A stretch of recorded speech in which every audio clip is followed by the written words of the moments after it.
Мойны сынған еді. Бір патшаның баласы аттан құлап, мойын сүйектерін сындырып алады. Мойны пілдің мойнына ұқсап, денесіне келігіп қалады. Басын бұру үшін бүкіл денесімен бірге бұрылып қарайтын еді. Еліндегі емшілердің бәрі қанша тырысса да, оны емдей алмайды. Тек басқа елден келген бір емші ғана мойнын бұрынғы қалпына келтіріп, тамырлары мен сүйектерін жөнге келтіре алады. Егер бұл емші болмағанда, ханзада өмірінің соңына дейін мүгедек болып қалар еді.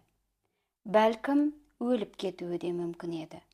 Ханзаданың жағдайы жақсарғаннан кейін оны емдеген емші ханзада мен әкесін көруге барады. Тым болмағанда рахмет деген алғыс сөз күткен еді. Жақсылықты түсінбейтін патша мен ханзада оған еш көңіл бөлмей қарамай қояды. Емші өзіне көрсетілген бұл мәмілеге қатты ренжіп, патша мен баласы ұялатын жерде дәрігердің өзі ұялып басы салбыраған күйде ол жерден кетіп қалады.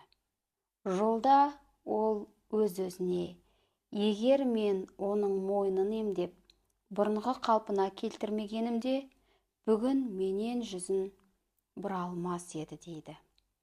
Осындай жағдайға түскен дәрігер патша мен ханзададан өш алуға шешім қабылдайды.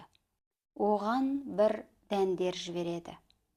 Жанына мынадай хат жолдайды.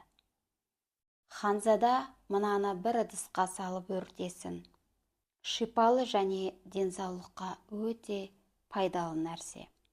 Ханзада емші жіберген дәнді өртегенінде түтінінен түшкіріп жібереді. Түшкірген кезде басы қайтадан қисайып қалады.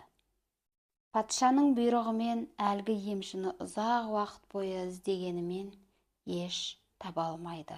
Емшіден кешірім сұрамақ болады, бірақ амал нешік. Болар іс болған еді.